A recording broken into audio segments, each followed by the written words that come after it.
Hey guys, welcome back to the show. Great episode for us today. But before I get started, I want to thank you for being here. As always, I would love to invite you, if you're feeling inspired after the episode or during the episode, to leave us a review and to make sure that you subscribe and or follow the podcast, whether you're on Spotify or iTunes. All those follows counts, all the reviews really help us out. And the last thing I would like to say to you today, aside from make sure that you go to natnidham.com and sign up for the newsletter, is that the membership price for my BSP membership community, which you can find out about on natnidham.com, that price is going up on Feb 1st. And by the time this podcast rolls, there'll be only a couple of days left at the founder's pricing. So make sure that you check it out. And if you've been sitting on the fence, this could be the time to hop off. Okay, let's talk about the episode. In this episode of the Biohacking Superhuman Performance with my good friend and great guest, Amitay Eshel, we discuss the importance of slowing down aging in a healthy way. We dive into how you can damage skin with so many of today's popular skin procedures and how you can navigate through it effectively to avoid causing more long-term trauma to your skin. Specifically, we talk about how to reset your skin sets functionally by using compounds that recycle and reset energy in your skin. Now, this is a bit of a hint because they just launched a new line that incorporates one of my favorite compounds in it, spermidine. Spermidine in skincare. Imagine that. You can actually use it topically. So we also dive into the damage that some cosmetic procedures can actually do to the perception of beauty and what is currently aesthetically pleasing. With a variety of mechanical and chemical procedures, it's important to understand what the long-term effects can be, as well as how to know which procedure is best for you and your aging goals. Overall, this episode offers guidance on navigating the skin health and beauty industry so that you can be knowledgeable about choosing what's best for you. Amitay is a seasoned biohacker and beauty entrepreneur. He's a total geek, and he loves being called a geek because he's so knowledgeable in so many areas. He's got over a decade of experience in health, wellness, and beauty leadership. He co-founded Young Goose and its popular Biohacking Beauty podcast, making waves through education and innovation. Young Goose has developed a product line of biohacking treatments to aid in healthy aging and skin repair. They are dedicated to reinventing skin regeneration with the help of advancing cellular science. Now, if you want to check out their products, go to younggoose.com and you get 10% off your first order when you use code NAT10. And if you're a repeat customer, because you've heard me talk about Young Goose before, check out code 5NAT. So it's 5NAT if you're a repeat customer, you'll get 5% off. And it's NAT10 if it's your first order, and you get 10% off. All right, now let's jump into this episode. Hey, folks, just a quick reminder that all of the information presented in this podcast is for information purposes only. No medical advice, no diagnosing, no treatments suggested here. Before you try anything that you hear about or learn about here, make sure that you check with your medical provider. Okay, folks. Well, welcome back to the Biohacking Superhuman Performance podcast on the road. So if you guys, as you should be, are listening to the Biohacking Beauty podcast, you may notice that this backdrop that I have behind me and that Amitay has behind him looks a little bit familiar. It looks eerily similar. And does not look anything like what my normal backdrop looks like. And that's because I'm here in Florida and we decided to take advantage of the opportunity to record together for the Biohacking Beauty podcast and for the Biohacking Superhuman Performance podcast. So this is the second time. It has taken way too long for me to have Amitay back on the podcast, but this is the second time Amitay is back. I'm so excited for this podcast because Amitay is one of those people, you start talking to him and you never really know where the conversation's going to go because he's got such an incredible breadth of knowledge that there's just no end of places we can go with this. So first off, before I go any further, welcome back to the show. Thank you very much. It's a pleasure being here. I always say, Nat, obviously you are one of my favorite people on planet Earth. So well, the feeling is 100% mutual. So we're off to the races here. So we're going to talk about a lot of different things today, guys. But I think we're going to hone in on three molecules in particular. But I'm also going to pick on your behalf, Amitay's brain a little bit about some of the cosmetic procedures that are out there right now that people are very excited about. Yeah. And that in the long and might help things in the short term, but in the long term can have more negatives than positives. And the cool thing about talking to Amitay about all these things is, quite apart from the fact that he knows a lot of stuff and he's a bigger nerd than I am, it's that he doesn't have a horse in this race, really, right? Like, I mean, you don't get involved in, and I mean, you could argue, oh, but he has skincare and blah, blah, blah. But we all know that skincare will take you to a certain place and then procedures take you to another place. Yeah. And in the world of cosmetic procedures, I keep seeing evidence to the point where it's almost paralyzed me. I keep seeing evidence of things that are going sideways, like lines that are being crossed. And I think one of the most distressing things to me is how people seem to, their whole framework for what is aesthetically pleasing starts to shift as they start to change their own faces, how they look. And so me from the outside might look at someone and go, holy crap, what has this person done to their face? And they are walking around going, you know, feeling like they look really great. And yet there's a dysmorphia that's happening in the face. Yeah. And so I just wanted to have a conversation with you about that, because I think that, we are absolutely going to talk about skincare because you guys have like really like the top line in this space. But I also wanted to talk a little bit about the hardcore stuff that people are doing. To connect to what you're saying about not necessarily dysmorphia, which is the other side of it, is kind of the person being operated on, their decision making and things like that. But talking about the shifting in what is aesthetically pleasing, especially when we talk about, by the way, non-Caucasian, not 100% Caucasian, and how the world's gonna kind of, okay, so I don't know if you know, but the idea of proportions in the face only started in the 80s. So when you talk about plastic surgery, pre that era, we mainly talk about like cleft lips or better sutures, or like fixing things. Yeah, fixing things. Like burn repair, that kind of stuff. Yeah. Or scar repair. Yeah. Yeah, 100%. Or obviously there were things in the body as well. It's not only in the face, but that's what we're talking about mainly. And the idea of the proportions and what makes someone beautiful isn't something, we can't look at your genes and decide who is pretty, right? We can't look at your epigenetics, or we can't look at your metabolites. No. There were two plastic surgeons who also studied art in the 80s, and they basically decided that the distance between the bottom of your nose and your upper lip should be 3 centimeters or something like that. I actually don't remember the exact measurement, but that is what is aesthetically pleasing, and so on and so forth. But the skin, the face, the facial structure is so complex that you cannot, no pun intended, you cannot paint it with broad strokes like that. And what we're seeing is also convergence of people's facial features when they go through a lot of surgeries, injections, etc. And also the corruption of, I would say, of beauty that comes from disproportion. So if we think of movie stars, like I think of the guy that has a nose kind of veering to the side, Olsen and Wilson. Yeah, Owen Wilson. Owen Wilson. There we go. Between the two of us, we were going to get there.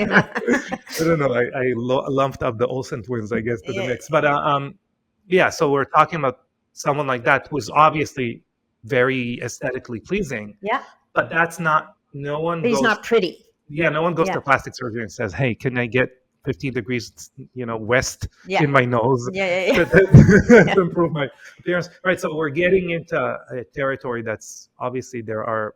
Well, and there's more to beauty than, I mean, look, there's no doubt that you look at someone like, what's her name? Barbie. Literally the lady who played Barbie. Yeah. Yeah. Okay, I'm remembering all of the characters. Margot Robbie, right?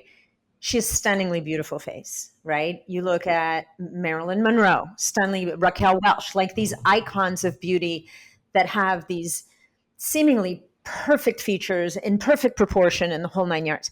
But there are other women and men who are beautiful and aesthetically pleasing that are not necessarily perfectly proportioned in that way. And because there's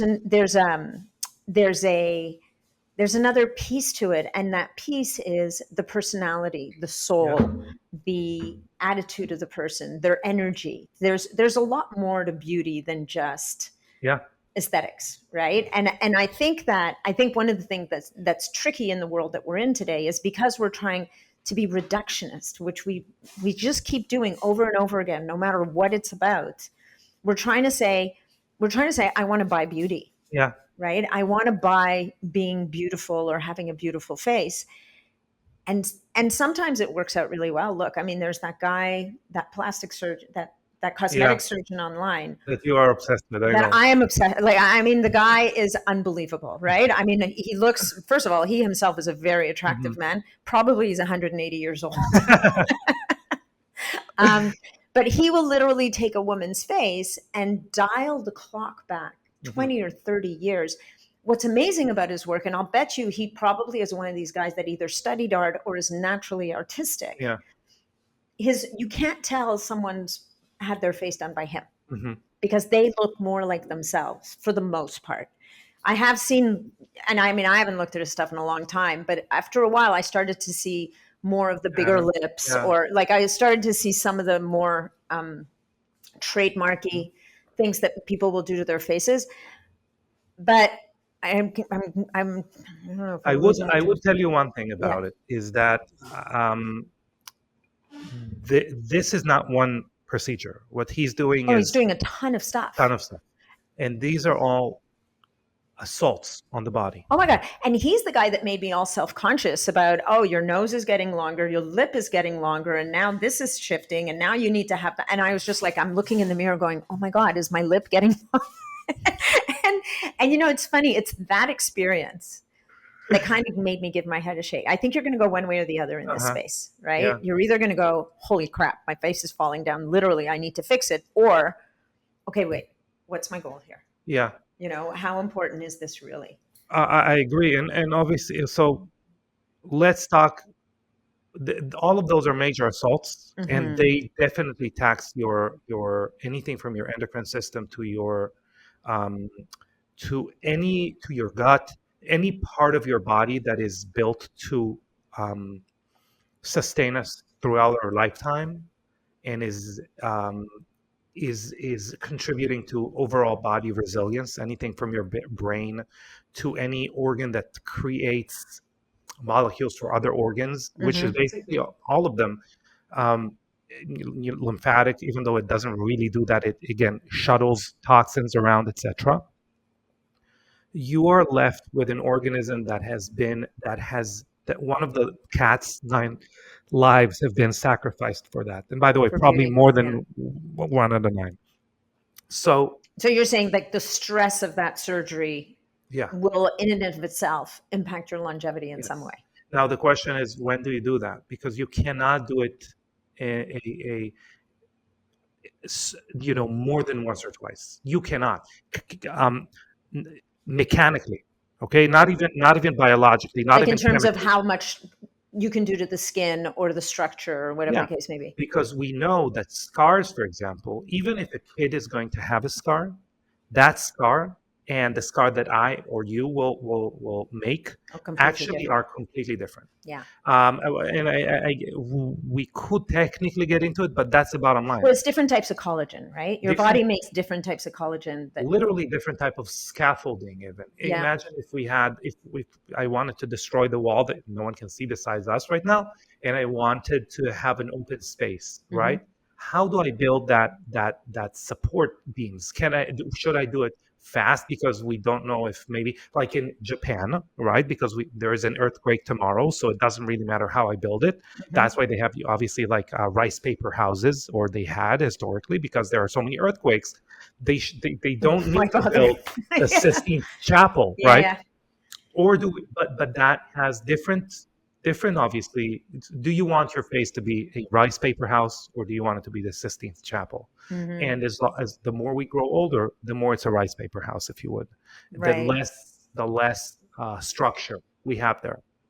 So how many times could you repair rice paper, right, right? right, right. Or how many times can you repair like the Sistine Chapel? I assume they repaired it a lot. Well, this is well exactly because it's built to last, Yeah. right? And I actually think our faces that we're born with is more of a Sistine Chapel than it is a rice paper house, in the sense that it will evolve and change as it ages, but it's not necessarily going to fall apart.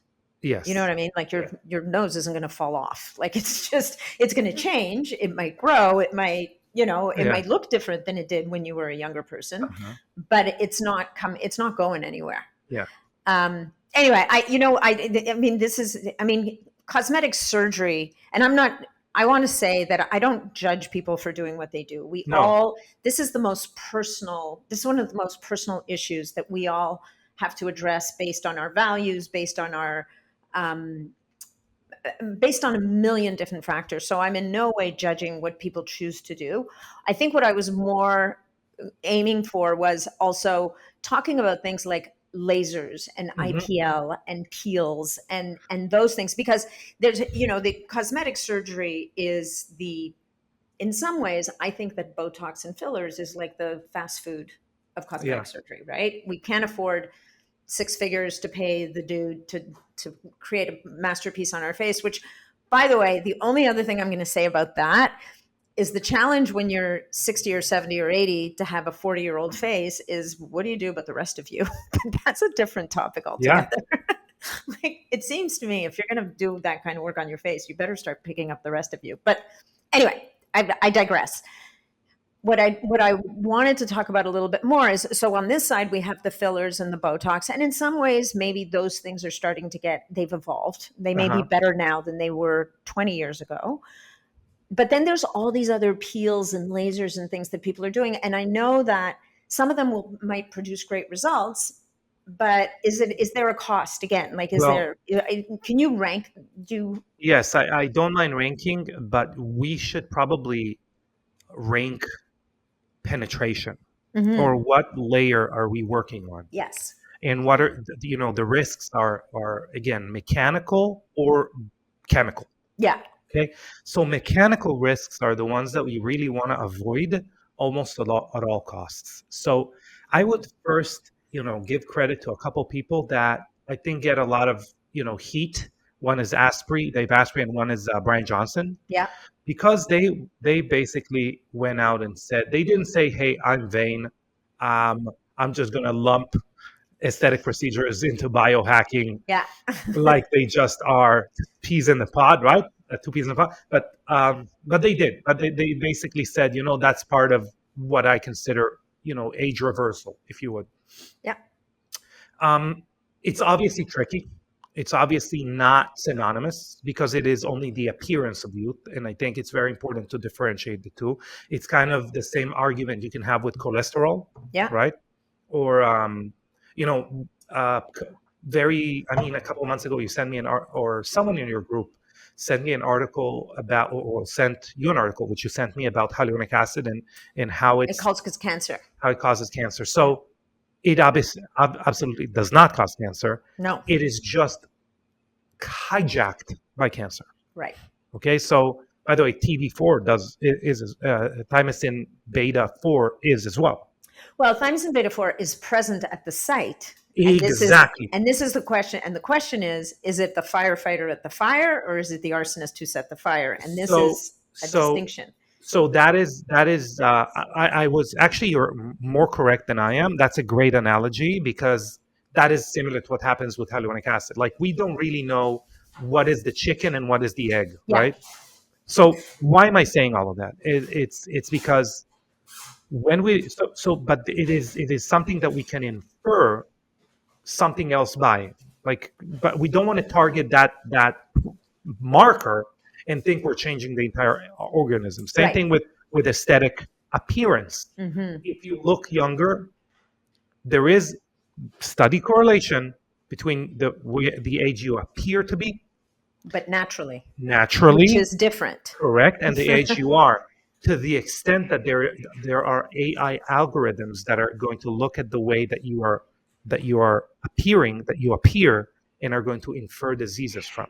Yeah, no. As a matter of fact, True Diagnostic has on their website, they have these pictures of people and people who look older than their age and how that correlates to their biological age. It's very tricky right now, by the way, AI wise, because I need to teach AI all of the interactions of light and shadow, 100% of them, for it to have any success rate, which is not there now. So if you go online and you try to do that, it doesn't work. You can get 30 and 130. Anyway, but going back to aesthetic procedures, and let's call them like mild aesthetic procedures, like lasers, radio frequency, IPL, which is intense pulsed light.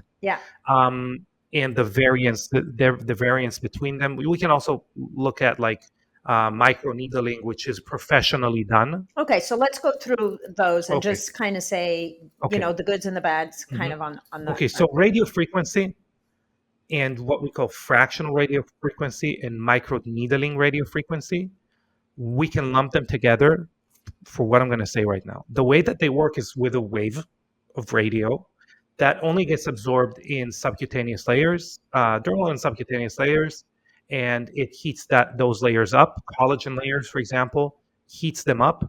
Collagen fibers, for example, heats them up and causes inflammation, causes thickening, causes basically scarring. And we see two things happening. The first thing that is happening, we have like 6 months of kind of a honeymoon phase, where what you're really getting is not permanent result. It's just that inflammation and that swelling. So you get plumping and swelling, And that's actually, the older you are, that honeymoon tends to extend a little bit. The problem is that you are, again, there is a finite amount that you can do it, and that finite amount may be 1, maybe 0, because what you're doing is you're creating scar tissue. The same way that a plastic surgeon is not going to be wanting to operate on someone that is smoking. Because they're not going to heal properly. Exactly. Same thing with using radio frequency. So when we see, people in the biohacking industry doing radio frequency, we actually have someone we've spent an evening with that now I saw that he's actually talking about him doing it in Europe. So that is a problem because you really are causing functional changes. Okay. So we want to try and avoid those. So in the short term, you're going to look plumper and maybe, like you're going to get that youthful plumpness back. But in the long term, you're actually causing damage that's going to stick around. Like you're going to, because of the scarring, you now have different types of collagen fiber. You're not left with the same thing you had before. It's not just a reversal of the effects. And by the way, we talked about like zeroing in on like one function and trying to have that, sanctifying that function. Collagen and elastin actually have another function, especially elastin, but these layers have another function, which is gliding on top of each other. Which scarring is going to mess up completely. Exactly. So, when we have a C-section in Europe, they are going to sew each of those layers that they cut through individually to create a more natural moving tissue. In the United States, and by the way, this is not my area of specialty, so I might be wrong, but let's say from what I know in the US, they sew all these 7 layers together. Right. Like one tissue. They just repair. They just like sew it together. Yeah. And functionally, it's not functioning the same as that tissue. So that is a problem we have with things that create a damage in a deep layer of our body. Let's look at microneedling, but professional microneedling. So what's the difference? The difference is in most places in the world, we have a 0.5 millimeter depth that we're not allowed to sell. And obviously, if you have that equipment at home, you're not going to go to jail, okay? No. But you're not allowed, I am not allowed to create a device and sell it to you. That goes half a millimeter. More than. Okay. Yeah. It can be, so I'm not allowed, okay? Beyond that, even like radio frequency microneedling is 3.5 millimeters. Whoa, okay? that's deep. Yeah, exactly. Whoa. I would want to have that at home. So in radio frequency microneedling, not only do you have the needle going in, but at the same time you have this radio wave that's causing like trauma as well. And by the way, it's not just the needle trauma, it's the vibration. No one really can quantify, like no one has in their mind an image of 3.5 millimeters, right? No. But I'll give you an example. Red light therapy, most of its effects, direct effect, because there is a cascade effect. Direct effects is 3 millimeters. Wow. Okay, so you're that getting makes red light therapy kind of attractive. Yeah, well, the problem is that two things are happening. First of all, a lot of those biohacking centers are going to do microneedling radiotherapy, radio frequency, and then they're going to do red light therapy to help you repair it. But actually, you're not getting the repair where you need it for the most part.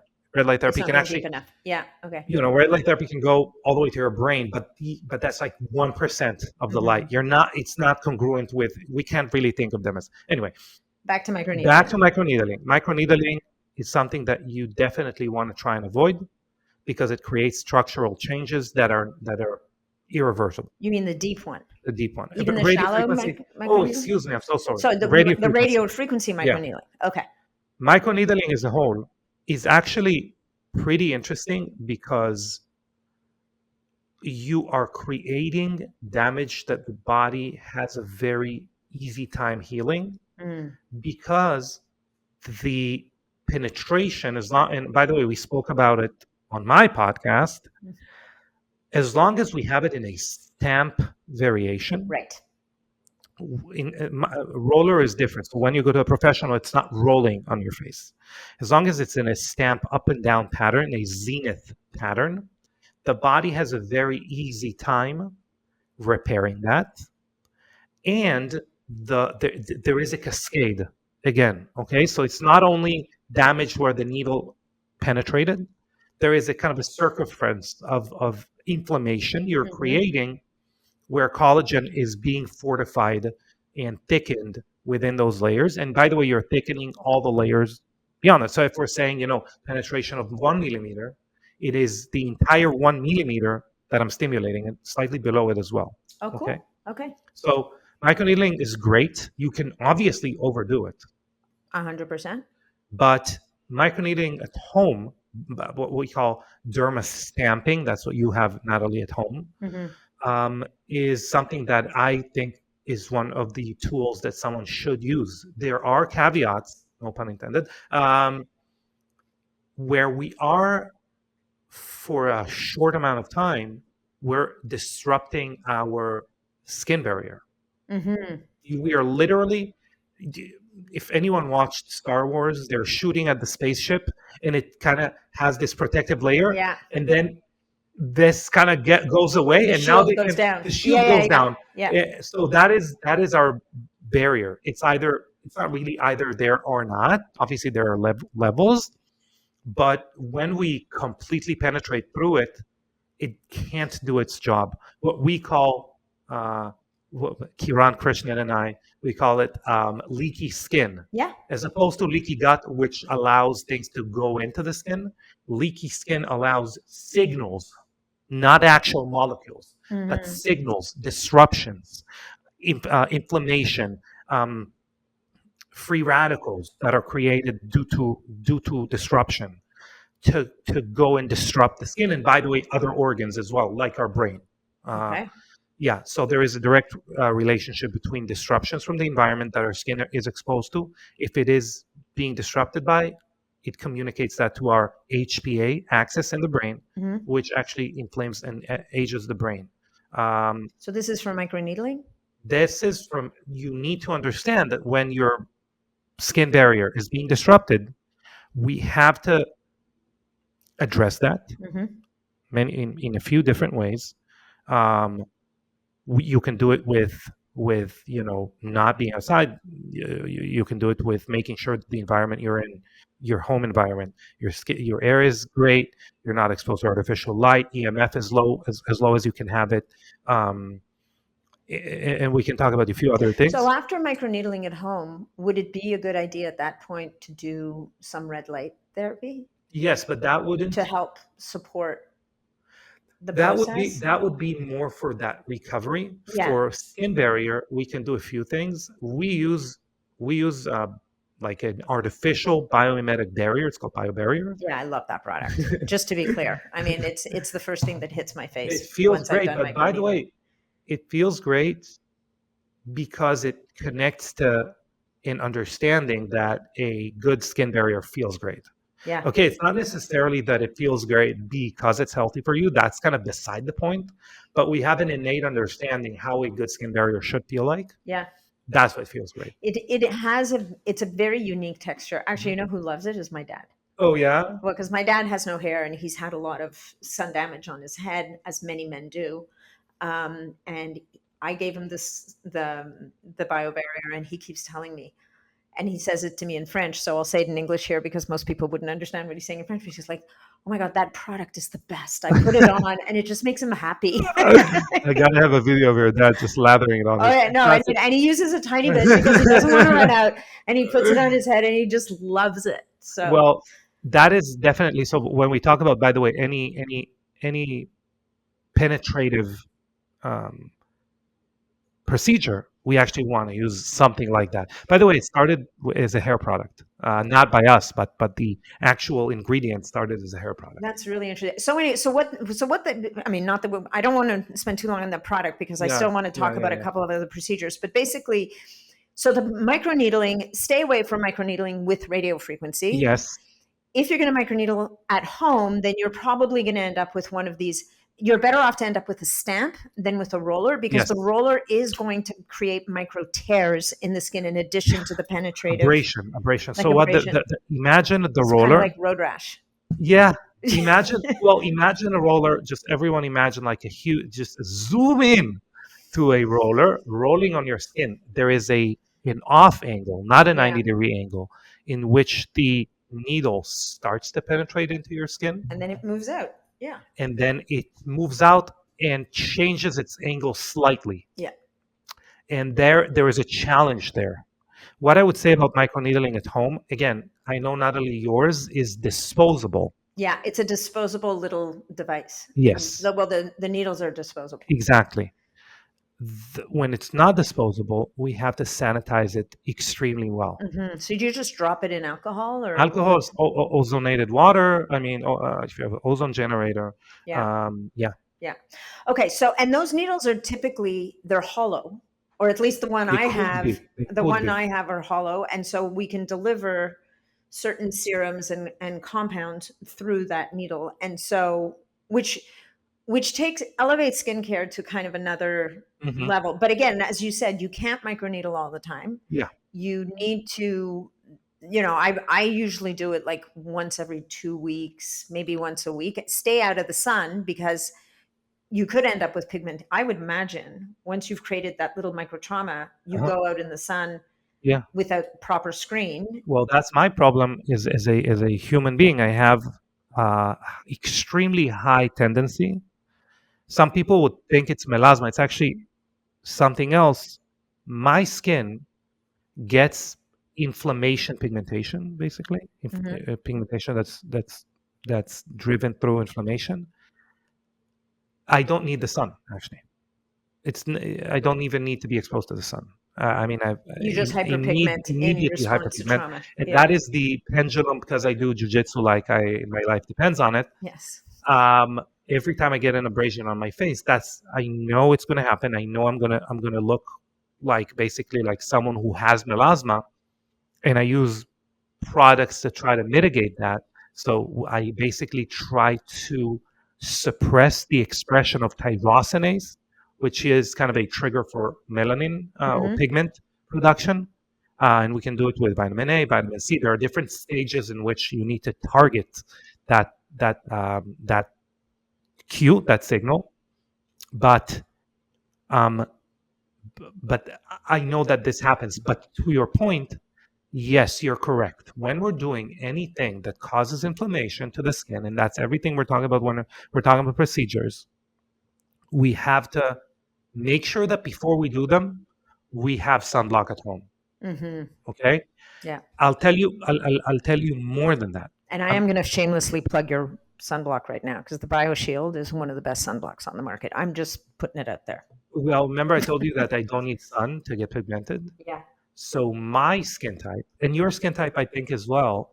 I hyperpigment pretty easily. Yeah, you don't actually need UV. You can get a cue to produce for pigmentation from artificial blue light. Oh, interesting. Yeah. Well, yeah. So blue light is for sure. Yeah. We call it HEV, high energy visible light.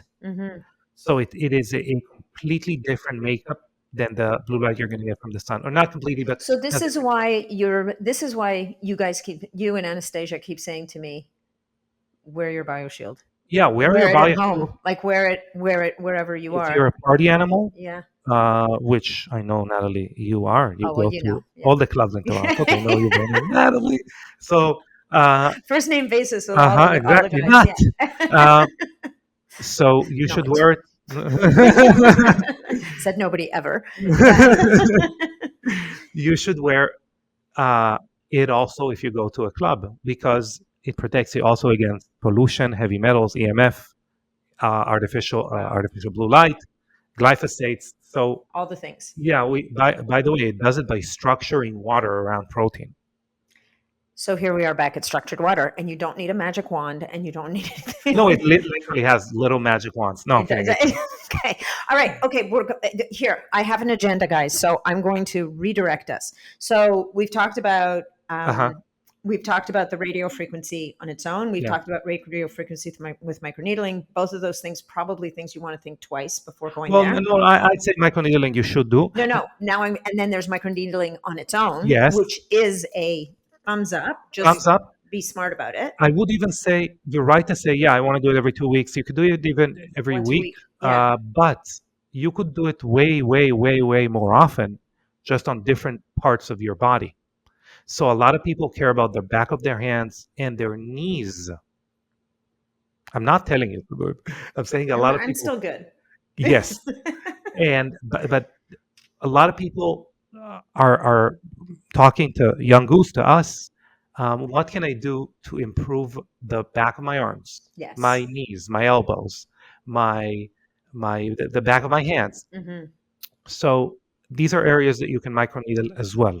Okay. By the way, also to improve to some extent bruising at an older age.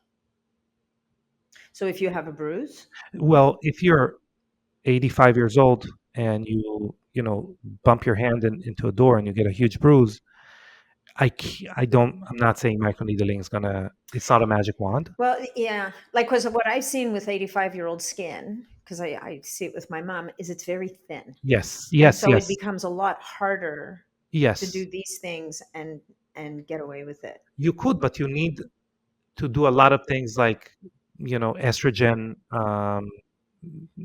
basically like estrogen cream, estriol, like together topical. With it, topical. Which is the estrogen that might cause melasma? Is it estradiol? Estradiol, estradiol, you want to stay off your face. But estriol, our good friend Chris Shade. Sandy. Oh, yeah, okay. Chris Shade, in their Quicksilver has now an estriol serum that you can use topically.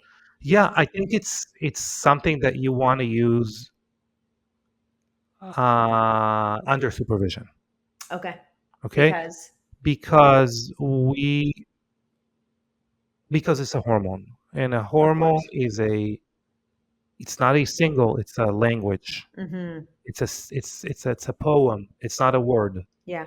So we are causing many different things. You want to make sure you don't have, cancer. You want to make sure that you are not, that you don't have any tissue underneath that requires mechanical repair, because you're going to get like excessive scarring. There are many things there that you So you are wouldn't use your estriol right after you microneedle, for example. you could, because the signal with the microneedle is much more a I don't want to get into like pathways, but Mm-hmm. um, there are there is a there is a pathway called NF kappa beta, Yeah. which is involved when you're using microneedling, and we can measure like the expression of NF kappa beta and kind of give it a grade. Okay, what are we doing? Are we doing like mechanical inflammation and damage, or are we more signaling repair? And microneedling definitely falls into the more a general signal for repair, like by the way, working out would be, Yeah. and Like a more less. of a hormetic stressor than Yes, like your body can respond to it. yes.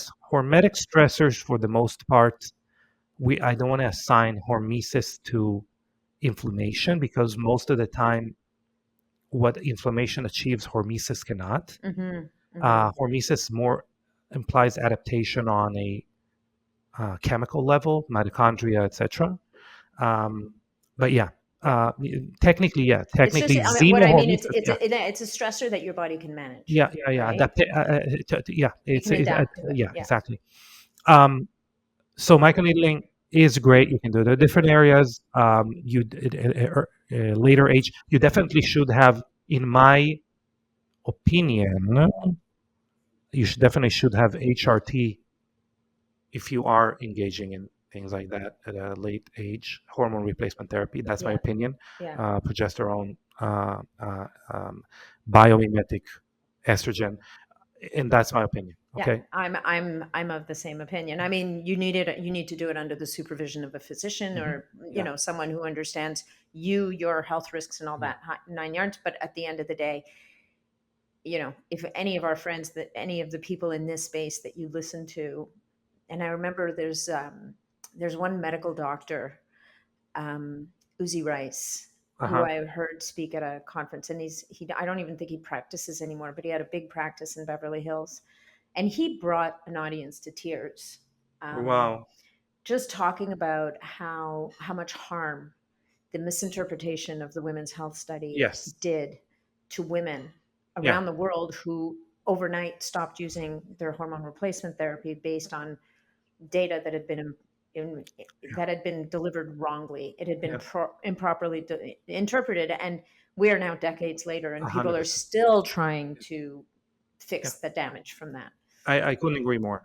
Um, so that is about just making sure that my ADHD brain doesn't go on another tangent about Yeah. like that study and the implications. But um, that is as far as like what we call direct mechanical stimulation. Okay, Hmm. we could also talk about like a polish, like a scrub, Yeah. as direct mechanical stimulation. And I would say that this is something that does have some merit. So that's a mechanical exfoliation, is what Yes, you're talking about. yes, and most of the time, newer skincare is going to combine mechanical with enzymatic, Yeah. and sometimes I'll say chemical. I don't want people to be scared by the word chemical, but alpha hydroxy acids like glycolic, Hmm. pyruvic, and lactic, Hmm. or beta hydroxy acids like salicylic, Yeah. could be present. Sometimes they're combined, like um, pumpkin enzymes, like Yeah. pumpkin and papaya enzymes. You're being communicated their enzymatic values, but one has BHAs and one has AHAs as well, that extract. So it's not like clear cut, but most of the time you'll see a marriage of those things if it's a really high end formula. Right. So you'll get some piece of mechanical, so some kind Yeah. of it'll feel granular. Yeah, what I'm saying is, like microneedling, Hmm. that's something that I feel most people could overdo. Yeah. Okay, Hmm. as opposed to, by the way, straight up chemical peel, Yeah. uh, like um, glycolic peel, or a lot of products nowadays have a lactic Hmm. acid embedded in them. These things are harder to abuse because your skin gets sensitive. Like, Oh, so you'll actually. yes, the problem with a a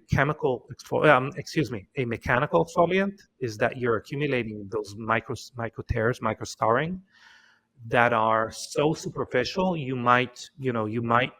might take you a very long time to know that you're overdoing it, and you might overdo it without knowing it. And how would you know that? What would be the signs of overdoing it?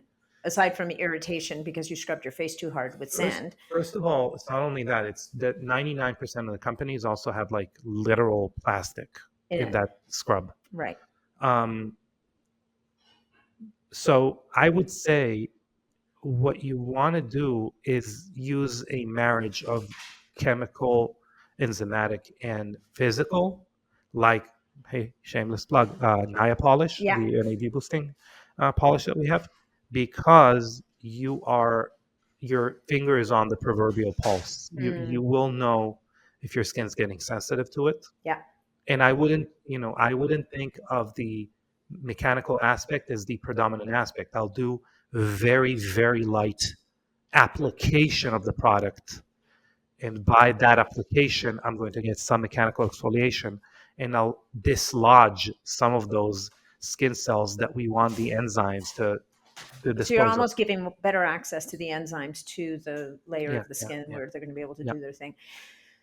Okay, so what I do want to continue with is at-home chemical peels. Yes.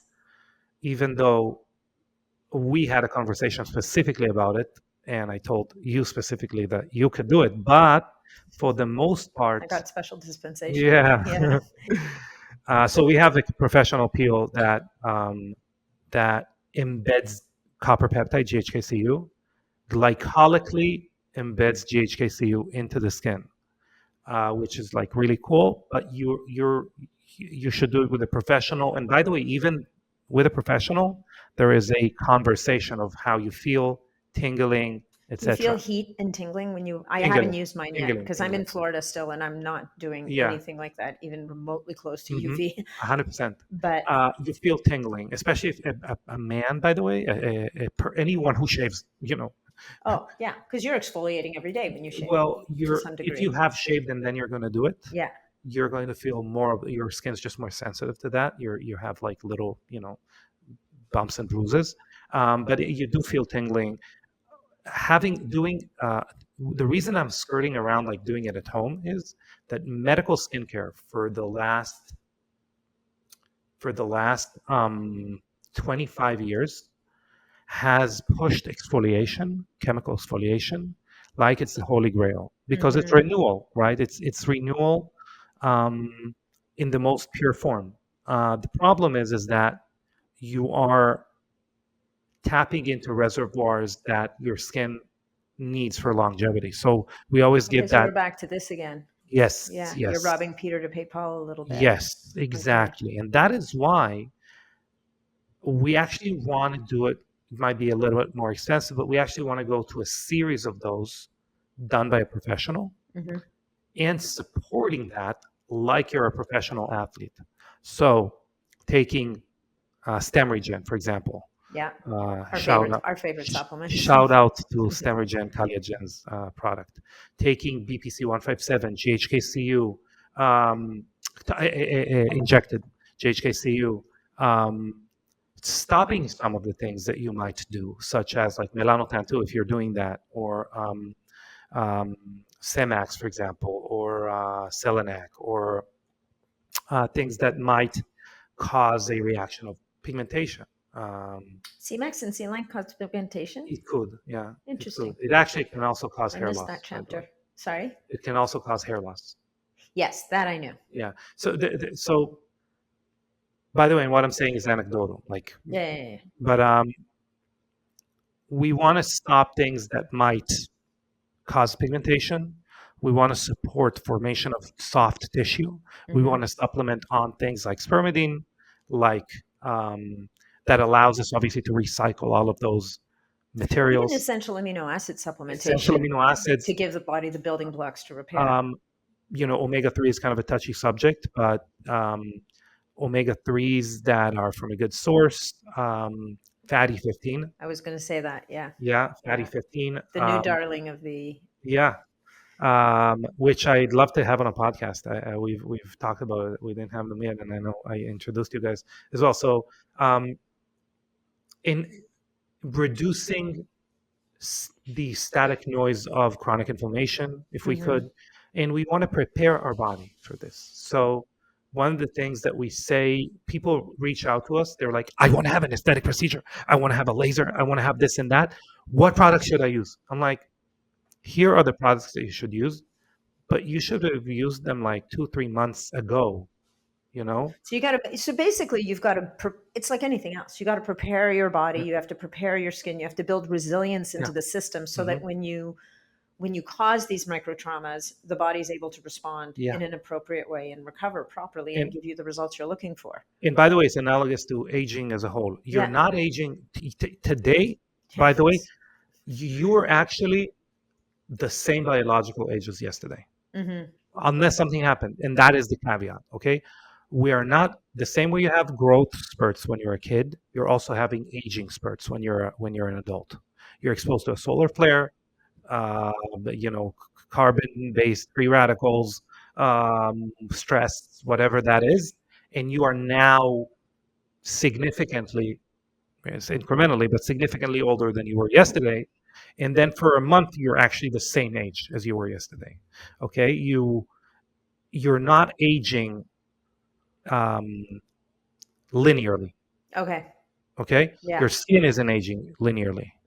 So building robustness and resilience into the system is the quintessential anti-aging. I hate the word anti-aging, but because anti-aging is the same when people say longevity and they mean like optimal performance.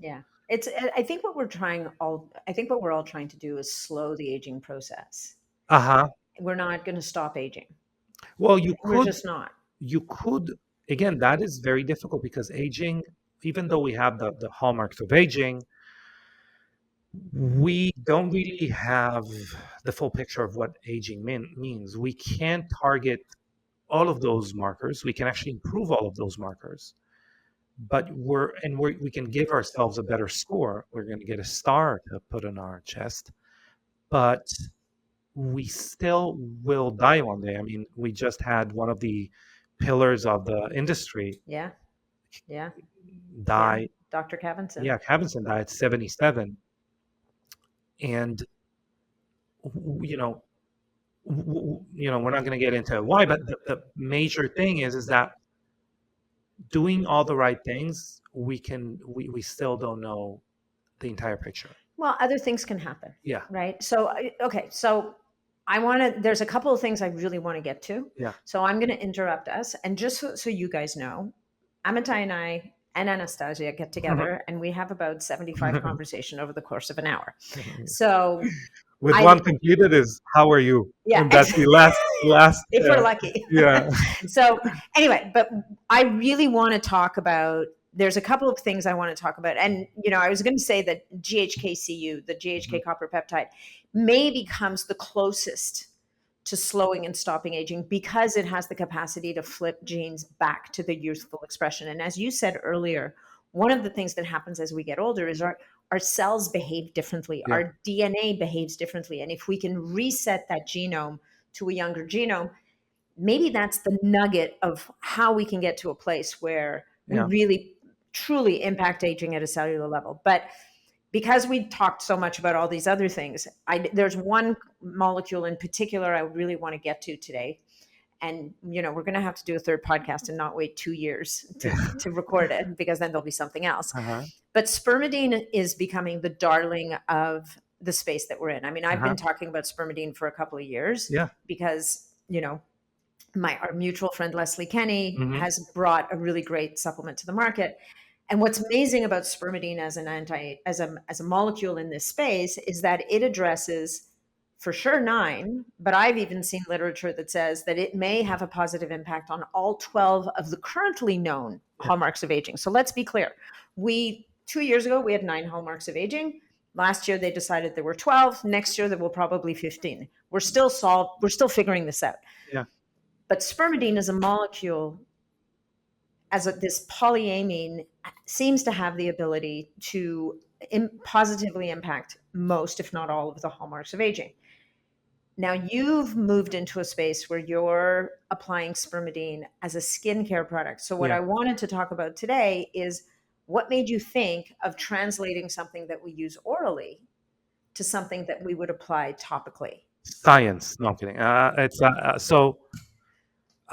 First of all, you said a few very interesting things there. One is the hallmarks of aging. Now there are 12. By the way, there is another school of thought that there's other theories of aging. There are 100%. other theories. Obviously, David Sinclair just released the article, which he basically created a shortcut and wrote the book Lifespan. But the article, the study, which is a meta-analysis in his theory of the theory of information in aging, is looking at it specifically differently. But bottom line is that even those 12 hallmarks of aging are really 3 hallmarks of aging. Yes, because they're cascade down from each other. Yes. So what is really cool is that spermidine, and the same way GHK6 kind of sits in the precipice of communication of repair in the skin and other malleable tissues, other stretchy tissues in the body, flexible tissues. Spermidine sits at the precipice of those hallmarks of aging. And that is because one of the best things that we can do in our body is use our own material, waste material, to kind of rejuvenate the system. So I think as a rule, and that's something really cool to think about, almost nothing gets into our body through our gut, through whatever that is, and is utilized in the same form. Right. They all have to be modified in some way, shape, or form. Yeah, exactly. Okay. It's very rare that something gets into our body and is not modified. But spermidine is a magical molecule which mimics fasting. It does a few other things. But by the way, when we say spermidine, the other magical word you said, which is polyamine, spermidine is just a metabolite. Remember, we spoke before about just naming an entire process, but looking at one little thing. So we actually want to look at a few others, polyamines in that chain that spermidine is a part of. The same way we can say NMN, NR, NAD, right? They're all part of a chain. Yeah. Spermidine and other polyamines we have there mimic signal for recycling and reinvestment of energy for repair and resilience. What we talked about before, which is literally an incredible button we can push. And obviously, in the beginning, we looked at it as an oral supplement. Then a few people looked at it as IVs, which is very problematic, and we might figure out it's a great thing to do. Right now, there are some concerns, like it melts rubber, but that's a problem. But the synthetic version they use in IVs. But polyamines topically have shown there are 8 studies right now using the compound that we are using, which is very important to understand. So are you using just spermidine, or are you also using spermine and putrescine? Because those are the 3 sisters. Another one. There's another one. Yeah, there's another one we produce from Bergmont. Yeah.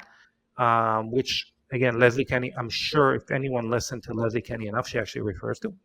And these are not interchangeable, but what they are is an entourage effect.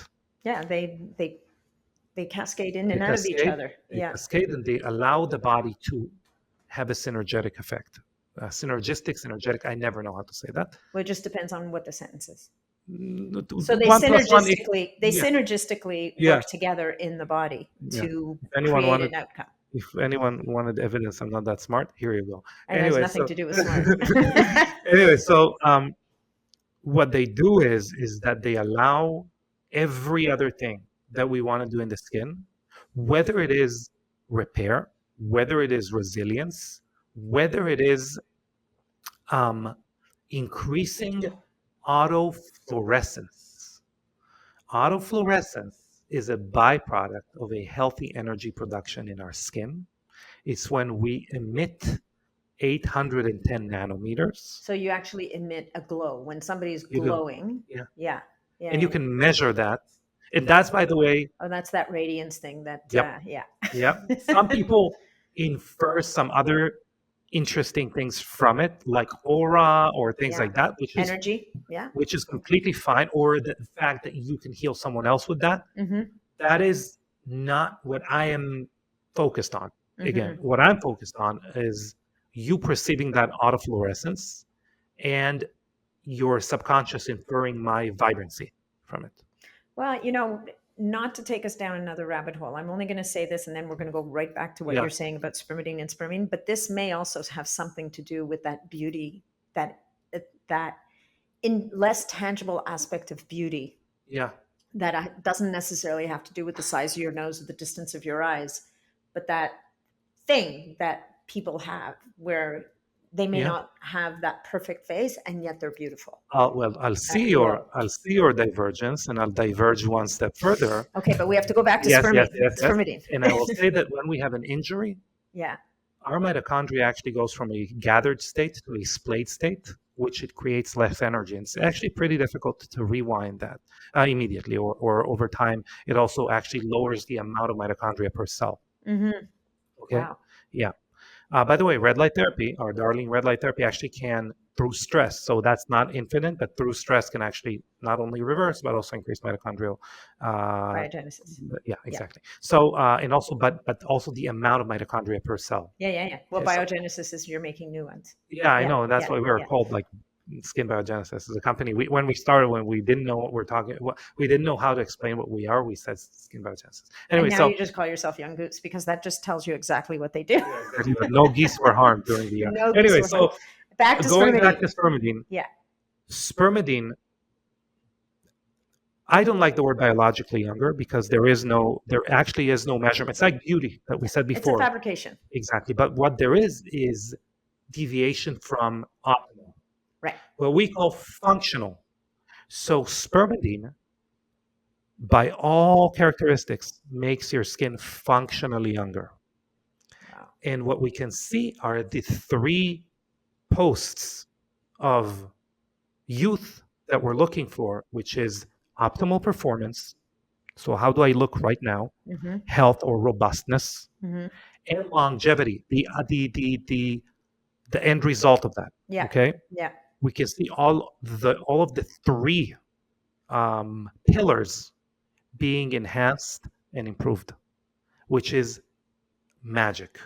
And one of the things that we're looking for when we say molecules that we apply on the skin is not only absorption, and that's where we really shine our ability to use affinity to create environments which allow molecules to absorb. That's really what Young Goose does really well. Yes. Yeah. But what we do also really well is choose molecules and make sure the molecules are chosen wisely. Why is that important? It's because spermidine are one of those molecules that also create cascades wherever they meet our cells. Right. So even within the absorption and the migration into the skin process, we're getting cascades of healthy responses, again, recycling, etc., through those signaling. And we can enhance that through, by the way, GHK-Cu, copper peptide is one of them. There are a few other peptides that we can actually enhance, they have long names. So basically, neuropeptides, we can enhance the skin's ability to repair itself by dampening some of the contraction signals. And we can also do it with vitamin C. So vitamin C is actually, vitamin C is also a cofactor for collagen. So when for collagen. Exactly. So when we want to create collagen, we have to have vitamin C present to create it well. Remember, we said like we can create it poorly, we can create it well. So by using very advanced forms of vitamin C, so L-ascorbic acid, the normal vitamin C that you'll have in skincare, is actually toxic. It's geno and mitotoxic. So we definitely stay away from that. Yeah, we want to stay away from it, especially at high concentrations like 10, 20%.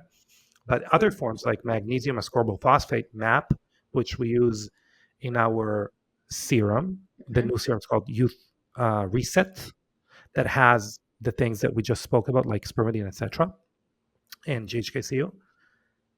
And in the cream form, which is lipid-based, we have THD ascorbate, which is another super advanced form. You don't need high concentration. You can have like 3%. It'll function like a 20% or 18% L-ascorbic acid, but you don't get any of the sensitivity. You don't get any damage to your DNA, right? The opposite. Which is a hallmark of aging, by the way. Yes. So this, and by the way, we don't get disruption of the acid mantle or the skin barrier. Okay, so that's interesting, right? So you're able to create a formula that gives access to the cells of these molecules, but you're not actually disrupting the barrier at the same time. You would almost think that you have to take down the shield to get anything in, but what you're saying is you get bypassing. Well, so you keep the shield up, but you're still able to get things in somehow. Where is the piper we don't have to pay for? 2. Normally, active ingredients are active at a certain pH, and your skin knows that. So the skin's pH is actually built to deactivate things. As a protective mechanism. Yes. So by the way, the reason you do microneedling in order for things to absorb better is not because you're creating holes in your skin, it's because you're disrupting that protective barrier. The same way, that's why people apply toners, by the way. So what we do instead of that is we use some proprietary, some very known systems to suspend actives at pH, which we call neutral pH, or pH that is bioidentical. So we don't need to. So it's sneaky. It's sneaky. It's sneaky. It's sneaky. It's like a cloaking mechanism. So remember, Natalie goes to all the clubs. So Natalie, instead of paying at the entrance, she said, "Oh no, I was already here. I'm coming back in. You're biomimetic." I think that Amitay is starting to give up some of his secrets, is what I think. So some of the Israelis sneaking into club secrets. Anyway, so that's the bottom line. But what is the icing on the cake is now we've triggered all of those repair mechanisms, all of those, those 3 pillars. We've triggered them. We need to fuel them. We need to fuel them in 2 ways. We need to give them access to our genetic data. So we need proper epigenetics. And we need to have legit fuel for repair. Right. And that we do with something that we're very known for, which is our NAD precursors, and our enhanced fermented resveratrol. So it's actually resveratrol that, again, plays nice with the skin. Normally, by the way, resveratrol is toxic for the skin. Okay. So resveratrol and other molecules that are similar to resveratrol, they are working in our body through hormesis as well. The problem is that your skin doesn't have the enzyme to break them down. So let's think about like a completely different compound. Let's think about like curcumin, like turmeric. Why do we attach bioperine or pepper to it? To delay the breaking down of that product. So we have prolonged effects. But there's obviously, it's a biphasic thing, right? We don't want too much, we don't want too little. In the skin, you can accumulate, not turmeric, but you can accumulate resveratrol, and it can become toxic. So what we do is we ferment it and we kind of pre-break it down a little bit. Yeah. So there is no accumulation. Your skin, we make up for a lack of the enzyme to break it down. So you do some of that enzymatic work for. Yeah. Okay. And then it's very easy for your skin to get that signal. So it's 50 times more bioavailable and non-toxic. So win-win. Yes, that entire formula of that signal for those pillars of aging to work. Vitamin C, that does 2 important things. It creates some of that inflammation that we need for repair, Not perfectly. We still want something like vitamin A, some of the other things like microneedling that we spoke about. It's not like a one size fits all, or it's not the best. The be all end all. Yeah, exactly. That's what I want to say. Um, we have the GHKCU copper peptide and some other peptides that increase its affinity to the skin. So we have about 9-step process that we increase the copper peptides affinity in the skin. So a 2% is working like a 6% less stable, less efficacious copper peptide as far as its results. And we also have the NAD and enhanced fermented resveratrol, the NAD precursors, I should say, because NAD on its own doesn't do anything to your skin. So these things together create a symphony of a youthful state in your skin. Doesn't mean anything. You're not going to look younger tomorrow. You are, but not because you have less wrinkles. That we need to create some kind of repair signal. We need to re-break that bone. That bone has healed So that's poorly. where the microneedling comes in. Microneedling, retinol, aesthetic procedures, all of those, in order for you to do them in a biohacking way, in order for you to do them like a professional rejuvenation athlete, you need to do them by preparing the skin. You know, when a fighter goes to a fight, they go through a camp beforehand. They don't only recover from the fight. They do by the way, it's about 8 to 10 week fight camp. And they cannot fight more than like 3 times a year. You are a aging fighter, let's say, you want to do something right. Don't do anything more than 3 times I'm sorry, did I say a week? I mean a year. A year. Yeah. No, you said a year. Good. More than 2-3 times a year, and make sure you go to fight camp. So this is for these major disruptive procedures. So what would be, so you have 2 products now that incorporate spermidine in them. Yeah. Why did you and they're meant to be used together, and I'm using it now. I've only just started. Yeah. So, and I would imagine that the perfect world is to be ingesting spermidine as a supplement and to be using it topically. It's a little bit like what you've said to me before about GHK copper. If you can be using it systemically and using it topically, you're going to get the best results. But you have 2 different products that have the spermidine in them. Do you want to talk a little bit about why that is? There's a serum, like a water-based serum, and then an oil-based cream. Yeah, both of them. So when we say based, by the way, we literally mean the environment that the actives live in, not necessarily that they don't have water or oils in them. Okay? Yeah. But the serum is designed to penetrate extremely deeply into the skin. If you took a microscope and you looked at, there's actually a lot of almost like a foam structure within it. And it allows us to create those little microvesicles that absorb extremely deeply into the skin. So lower to mid layers of your skin and create all of those wonderful things that we talked about there. And then our cream has 2 roles. And that's why I kind of said not only oil, because it goes like medium to top layers, but a cream in general is also responsible to stop water escaping the skin. What we normally think about is oils for hydration, but oils actually are very poor hydrators because our skin receives hydration from the inside. Yeah. Okay? Yeah. I can equate it to, your cartilage and how it gets, all of its supply from neighboring tissue, but your skin gets hydration from the inside. It just loses it to the outside.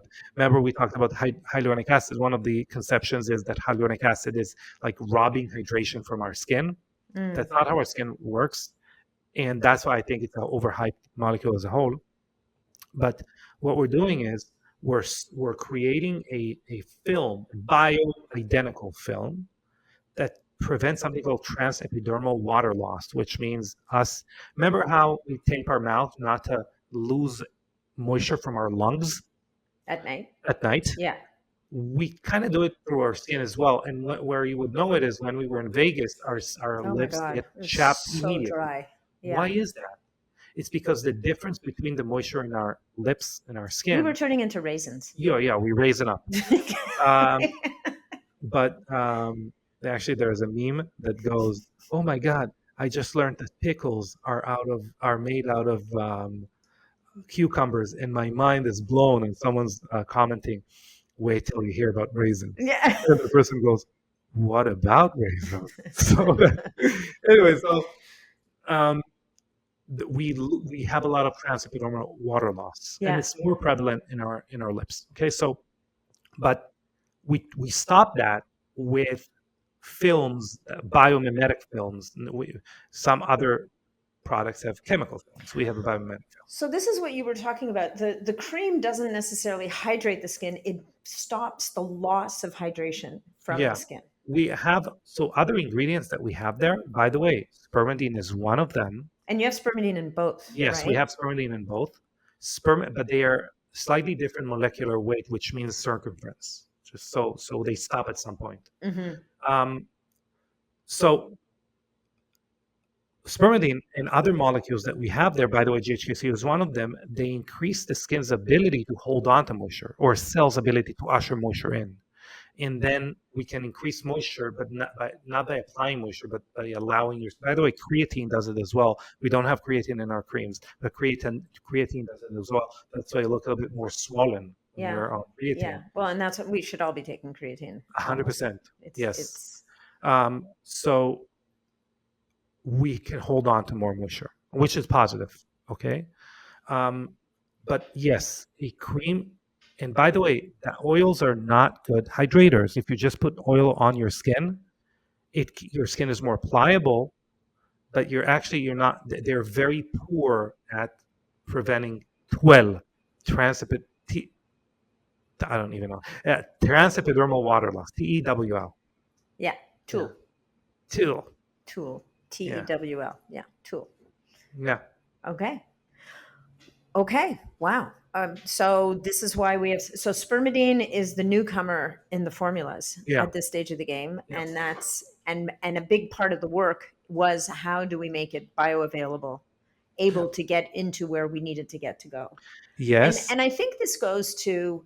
I think this is a conversation we had in when the podcast that I recorded with you for for Biohacking Beauty podcast, and that is that the body has a hierarchy of needs, and when we're taking spermidine orally and spermidine putrescine, the body is going to assign duties to those molecules based on its hierarchy of needs, which generally speaking, what our skin looks like doesn't rank. No, does and not. And so the value of all of these molecules, be it the resveratrol, the NAD, the spermidine, of applying them topically is really saying, okay, but yes, you can use the internal for whatever you want, but we also want these molecules like skin to have access to this. Yes. I'll give you one difference between something, for example, like astaxanthin.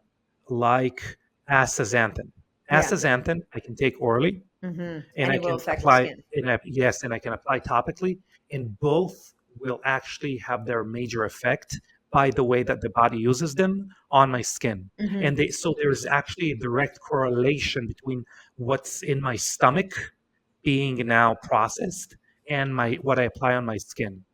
What I'm trying to do with NAD precursors, what I'm trying to do with spermidine, what I'm trying to do with GHKCU, what I'm trying to do with hyaluronic acid, what I'm trying to do with taurine, which we haven't even talked about, what I'm trying to do with glutathione or NRF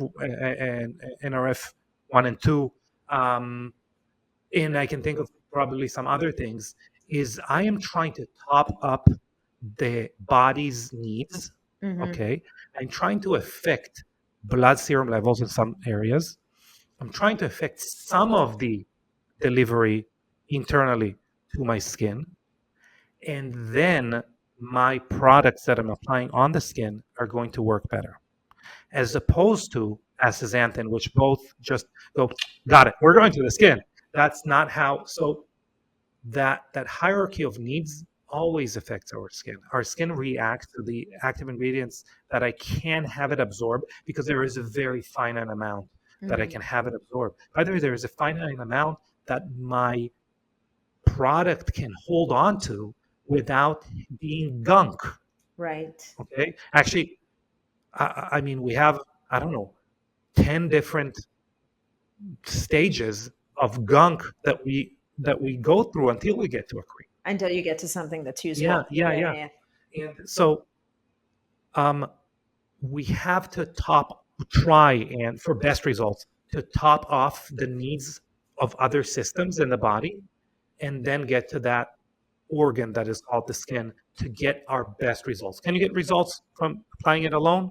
100%. Yeah. But again, what we're trying to do is biohacking and not only silver bulleting. Yeah. No, we want to get it from all sides. Okay. Or health optimization, or whatever you want to call that. all the things we talk about. Okay. Well, I think I'm going to bring us to a conclusion, not because I don't have other things to talk to you about, but for the benefit of the people listening to the podcast, so that they can maybe go on with their day. This has been, as always, a fascinating conversation. So thank you for meandering with me through this world of beauty and more than aesthetics. I mean, as you said, and as we all know, and how far we each as individuals decide to go on this path, how we look and how we feel when we look in the mirror has a massive impact on our well-being. And truthfully, the health of your skin also materially has an effect on the health of the rest of you.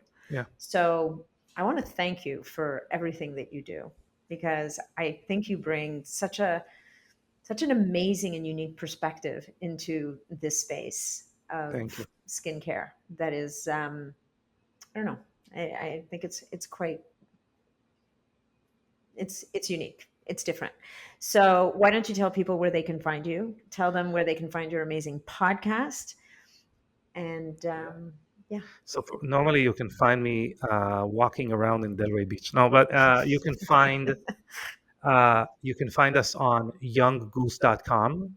If we have a lot of products. Okay.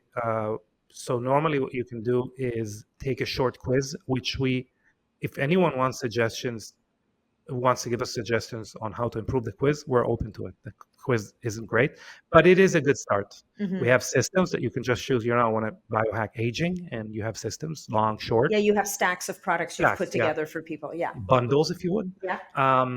So that's kind of a nice way. The best way, in my opinion, is just reaching out, like contact us. I've told people to do that. Yes. This is my problems. Actually, the other day, I told you not that I always know. So very difficult questions kind of get to me, right? Because we want to set a press. This is how we answer that, right? So I always know when it's Natalie's Mighty Networks group person that reaches out. I kind of suss that out. That's the best. We also have like a chat box on our website. That's kind of our website. We also have Instagram. It's young_goose_skincare. Same thing. Reach out there. The person that operates it isn't like the best at knowing about products, but it's a good start. But they have access to you. Yeah, exactly. So at the end of the day, it'll get answered. Exactly. And their Instagram account is amazing. By the way, I've started writing about like what I'm interested. So my name is Amitay Eshel. Good luck spelling that. Just take a look at how not has it on the podcast. Eshel. Yeah. Amitay Eshel. I write about more advanced age reversal things that if people are interested, great. I'm just writing it so for myself. And we also have the podcast. A great podcast, yes. It's called Biohacking Beauty, which we actually do not talk a lot about products. We talk a lot about our evil plan is that to have healthy human beings so our products work better. Yeah. So we don't just hammer products all day. Quite the contrary. We try and get people optimally synced to have better skin. So we always do that. We try to do that connection, but for the most part, it's how to optimize your health. And so, as we finish up, I just want to share with the audience, if you guys are feeling inspired and decide you need to go shopping for some Young Goose product, which I highly encourage you to do, only because it's such amazing stuff, from the bio barrier to the bio shield, the whole 9 yards, and these new spermidine formulas.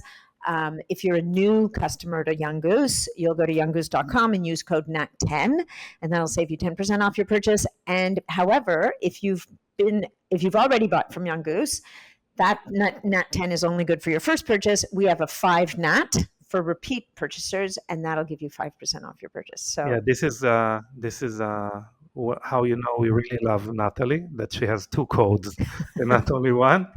And very easy. There's also a link, I guess. There's a link on the website automatically or whatever. All good. So thank you again. A pleasure. And I'm looking forward to our next conversation. Amen.